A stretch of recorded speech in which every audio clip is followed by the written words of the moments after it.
विश्वसनीय बातम्यांसाठी पाहत रहा न्यूज 24 सह्याद्री आणि प्रत्येक बातम्यांचा अपडेट मिळवण्यासाठी आजच न्यूज 24 सह्याद्रीला सबस्क्राइब करा आणि बेल आयकॉन प्रेस करा।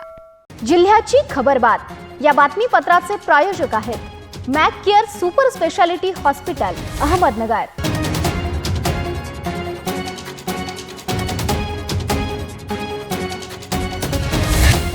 नमस्कार, मी ऋतुजा न्यूज 24 सह्याद्रीमध्ये आपलं स्वागत। पाहूया जिल्ह्यातील महत्त्वपूर्ण बातम्यांचा आढावा जिल्ह्याची खबरबातमध्ये। राहता तालुक्यातील लोणी बुद्रुक येथे महाराष्ट्र शासनाच्या कृषी विभागामार्फत महाराष्ट्र ग्रामीण रोजगार हमी योजनेअंतर्गत पुष्कर विखे यांच्या बांधावर वृक्ष लागवड करण्यात आली आहे। ग्रामीण योजना अंतर्गत बांधावर वृक्ष आणि सलग लागवड अशा दोन पद्धतीने करण्यात येते।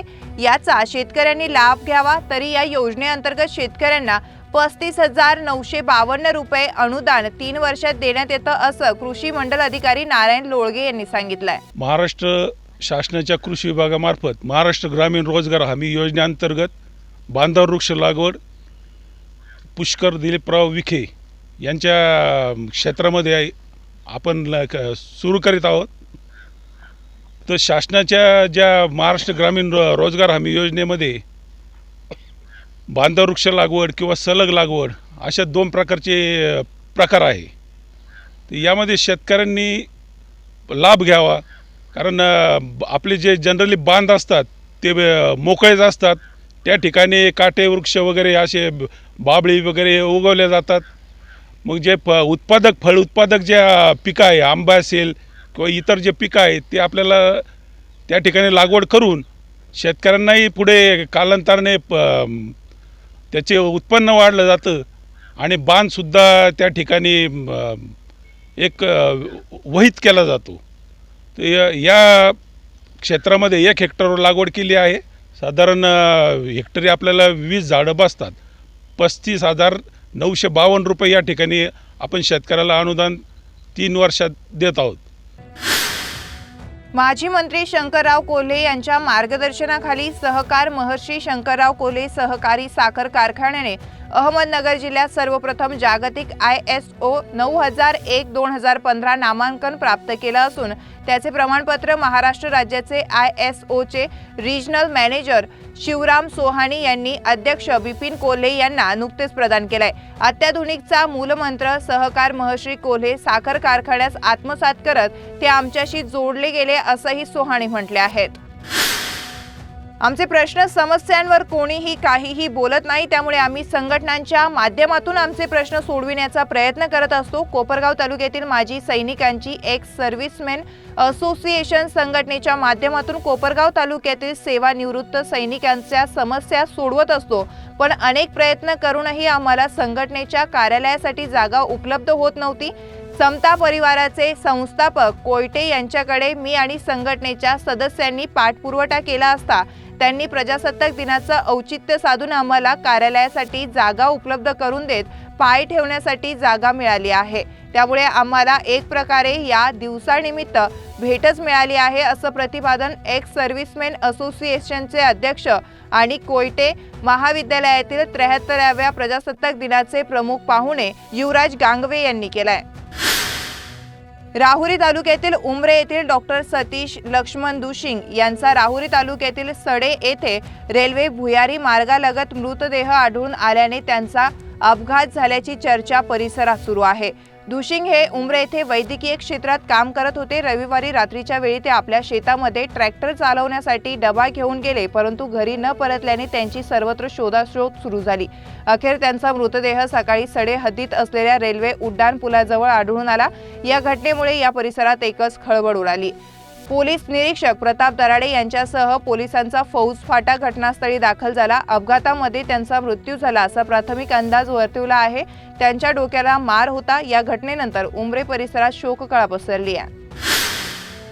शेवगाव तालुक्यातील बोधेगाव येथील रहिवासी असलेले तसेच जुन्या पिढीतील अहमदभाई कोंडाजी पटेल यांचे वयाच्या 82व्या वर्षी अल्पशा आजाराने दुःखद निधन झाले।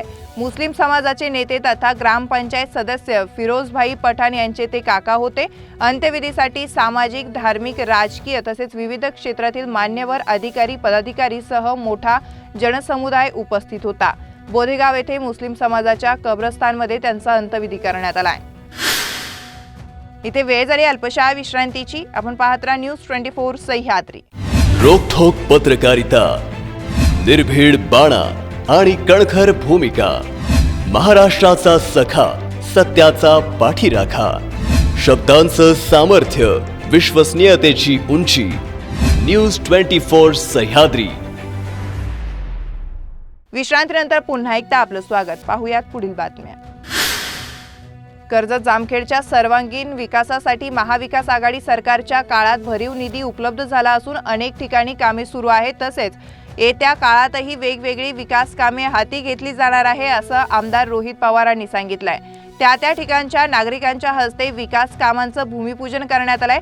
शहरासह तालुक्यातील विविध ठिकाणी विकास कामांचं भूमिपूजन आमदार रोहित पवारांच्या उपस्थितीत करण्यात आलंय. आज या ठिकाणी जामखेड शहरामध्ये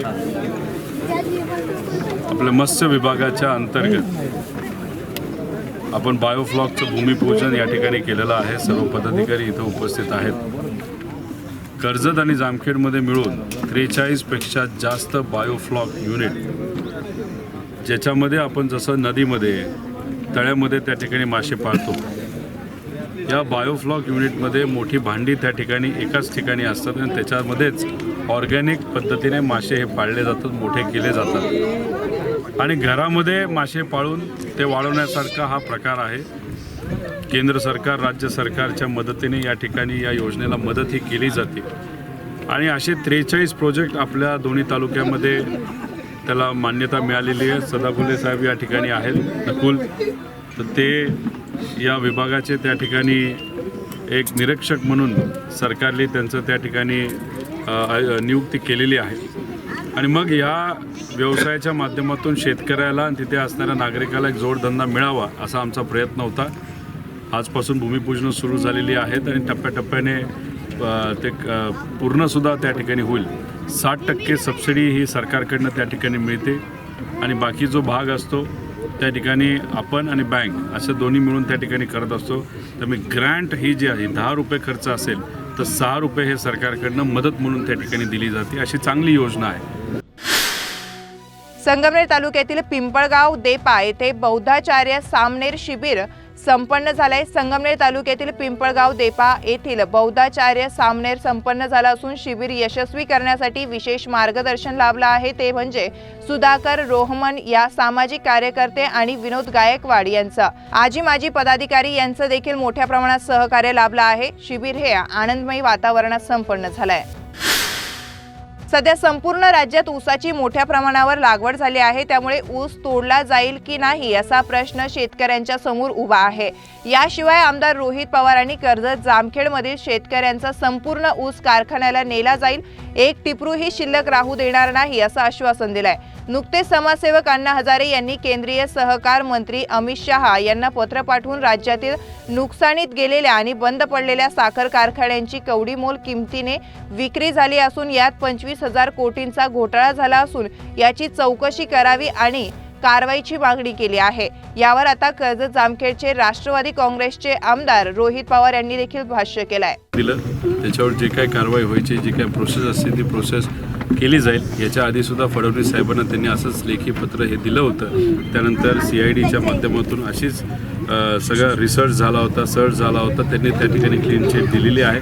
त्यामुळे त्यांना वाटत असेल, मोठे सामाजिक कार्यकर्ते ते त्या ठिकाणी आहेत, त्यांना वाटलं, त्यांनी ते पत्र दिलं, ते पत्र तिथं गेलं, त्यानंतर कारवाई होणार, कारवाई केल्यानंतर त्यातून काही मिळणार नाही. त्यांनी त्यांचं काम केलं. संस्था त्या असतात, त्यांचं ते काम करतील. आम्ही लोकांच्या हिताची कामं करत राहू. त्यामुळे प्रत्येक व्यक्ती आपापली कामं त्या ठिकाणी करत राहतील. आमच्या मनामध्ये आणि आमच्या कृतीमध्ये फक्त लोकांचं हित, सामान्य लोकांना जेवढी मदत होईल, शेतकरी असू द्या, मजूर असू द्या, तिथं नागरिक असू द्या, हे काम आम्ही सातत्याने शेवटपर्यंत करत राहू. कितीही लोकांनी आमच्यावर वेगळ्या वेगळ्या प्रकारे आरोप केले तरी. अहमदनगर जिल्ह्यातील पाथर्डी येथे कोविड हॉस्पिटल चालवणाऱ्या डॉक्टराला त्यांच्या हॉस्पिटलची बदनामी थांबवण्यासाठी 10 लाखांची खंडणी मागणाऱ्या 2 माध्यमिक शिक्षक, एक शिक्षण संस्था चालक आणि एक राजकीय पदाधिकारी अशा 4 आरोपी विरोधात खंडणीचा गुन्हा दाखल करण्यात आलाय. फिर्यादी डॉक्टर विनोद त्र्यंबक गर्जे आणि पाथर्डी शहरात कोविड हॉस्पिटल चालवण्यासंदर्भात रीतसर परवाना घेतलेला असून सर्व प्रशासकीय माहिती पंचायत कार्यालयात सादर केलेली आहे। अशी परिस्थिती असताना शैलेंद्र जायभाई याने डॉक्टर नवनाथ आव्हाड, अधीक्षक उपजिल्हा रुग्णालय पाथर्डी यांच्याकडे माहिती अधिकारांतर्गत गर्जे हॉस्पिटलची माहिती मागवली होती। सदरील माहिती डॉक्टर गर्जे यांनी परस्पर जायभाई यास कळवण्यास लेखी पत्राने सांगितलं होतं, परंतु शैलेंद्र जायभाई आणि नवनाथ उगल मुगले यांनी डॉक्टर गर्जे यांना डॉक्टर आव्हाड यांच्या समोर दिनांक 14 जानेवारी रोजी 10 लाखांची खंडणी मागितली होती व रक्कम न दिल्यास पेपरमध्ये हॉस्पिटलच्या बातम्या देऊन बदनामी करत हॉस्पिटल बंद पाडण्याची धमकी दिली होती। त्यानंतर मिथुन डोंगरे यांनी मध्यस्थी करत बदनामी टाळण्यासाठी तडजोडी करत पुन्हा 4 लाखांची खंडणी मागितली। तडजोडी अंती 3 लाख खंडणी देण्याचं ठरलं। पंचासमक्ष खंडणीची रक्कम स्वीकारताना पोलीस पथकाने तनपूरवाडी शिवारात छापा टाकून त्यांना रंगेहात पकडलाय। जिल्ह्यात आज 795 रुग्णांना रुग्णालयातून डिस्चार्ज देण्यात आला आहे। आता बरे झालेल्या रुग्णांची एकूण संख्या 3,55,437 इतकी झाली आहे। रुग्ण बरे होण्याचे जिल्ह्यातील प्रमाण हे आता 95.60% इतकं झालं आहे। दरम्यान आज जिल्ह्याच्या रुग्णसंख्येत 1,357 ने वाढ झाल्याने उपचार सुरू असणाऱ्या रुग्णांची संख्या आता 9,183 इतकी झाली आहे। या जिल्ह्याच्या खबरबातमध्ये आपण इथेच थांबतोय, मात्र तुम्ही कुठेही जाऊ नका, पाहत राहा न्यूज 24 सह्याद्री। जिल्ह्याची खबरबात या बातमीपत्राचे प्रायोजक होते Mac care super speciality hospital Ahmednagar. शब्दांचं सामर्थ्य, विश्वसनीयतेची उंची, न्यूज 24 सह्याद्री।